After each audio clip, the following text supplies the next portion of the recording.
Assalamualaikum warahmatullahi wabarakatuh. Alhamdulillah Rabbil alamin. Wassalatu wassalamu ala asrafil anbiya'i wal mursalin Sayyidina wa habibina wa maulana Muhammadin wa ala alihi wa sahbihi ajma'in. Yang kami hormati Bapak dosen pengampu mata kuliah Filsafat Ilmu, Bapak Nur Hamid M. Hum.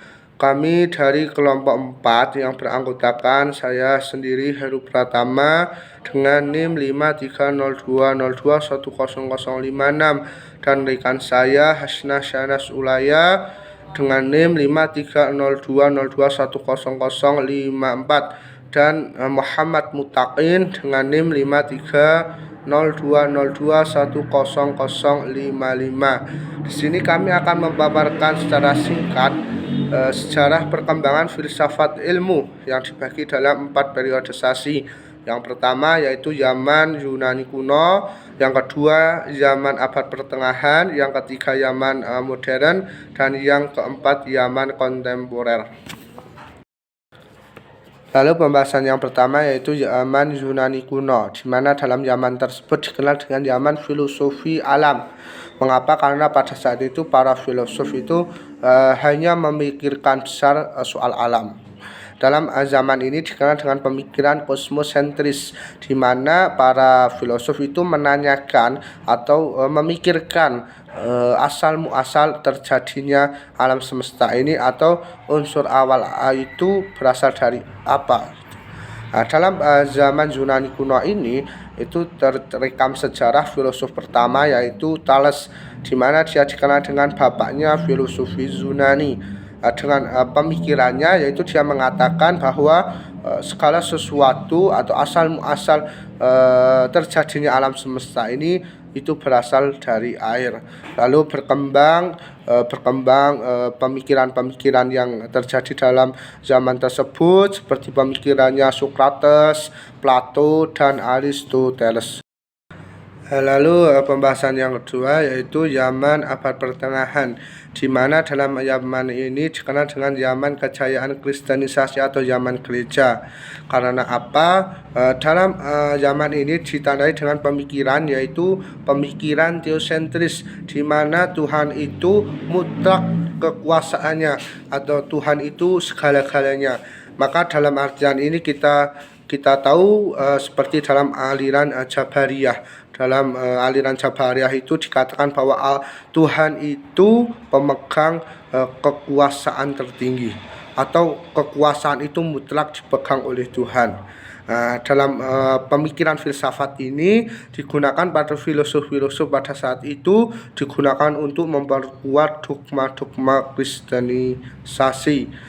Yang kita tahu bahwa pada zaman tersebut terkenal dua filosofnya yaitu Agustinus dan Thomas Aquinas.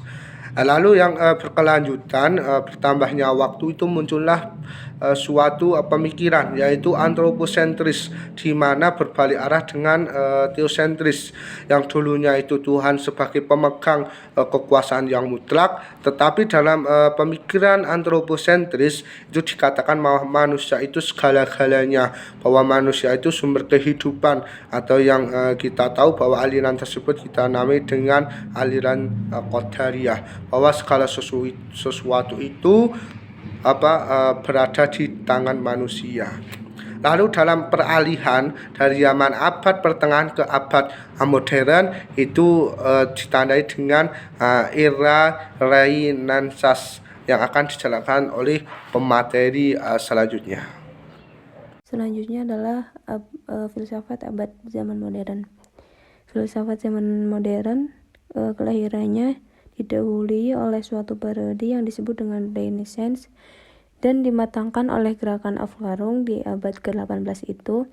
Di dalamnya mengandung dua hal yang sangat penting. Yang pertama, semakin berkurangnya kekuasaan gereja. Yang kedua, semakin bertambahnya kekuasaan ilmu pengetahuan.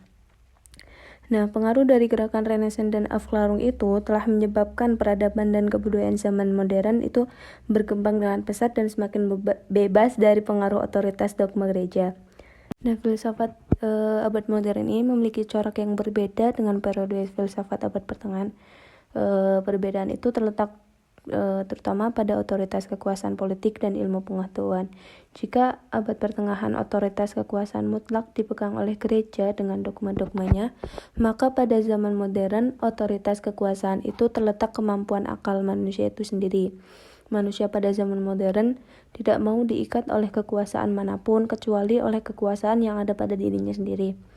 Nah, kekuatan yang mengikat itu ialah agama dengan gerejanya, serta raja dengan kekuasaan politiknya yang bersifat absolut. Filsafat zaman modern ini muncullah beberapa aliran, diantaranya yaitu rasionalisme, empirisme, kritisisme, idealisme, positivisme, evolusionisme, materialisme, neokantianisme, pragmatisme, filsafat hidup, fenomenologi, dan eksistensial. Nah, penyebab keruntuhan filsafat modern ini ialah proyek filsafat modern yang ingin menguasai dunia lewat satu pemikiran rasional dan utuh. Setelah dievaluasi oleh beberapa filsuf ternyata diketahui mengandung kelemahan. Nah, tak heran jika kemudian bermunculan filsuf-filsuf yang mengkritisi proyek filsafat modern tersebut. Fenomena ini oleh beberapa kalangan dianggap sebagai suatu periode baru dalam sejarah filsafat, yaitu periode yang disebut postmodern. Selanjutnya adalah pembahasan tentang filsafat abad modern yang akan dipresentasikan oleh rekan saya. Saya akan menjelaskan tentang zaman abad kontemporer. Poin-poinnya adalah disebut juga dengan zaman logosentris. B. Di mana teks yang menjadi tema sentral di diskursus para filosof. C. Di zaman itu ditandai dengan pemikiran tentang bahasa. D. Aliran yang muncul: neo-thomisme, neo-kantianisme, neo-hegelianisme, kritik ilmiah, historisme, irasionalisme, neo-vitalisme, spiritualisme, dan neo-positivisme. Itu sekian paparan materi dari kelompok kami. Pasti ada banyak salahnya. Sekian, wabillahi taufiq wal hidayah. Wassalamualaikum warahmatullahi wabarakatuh.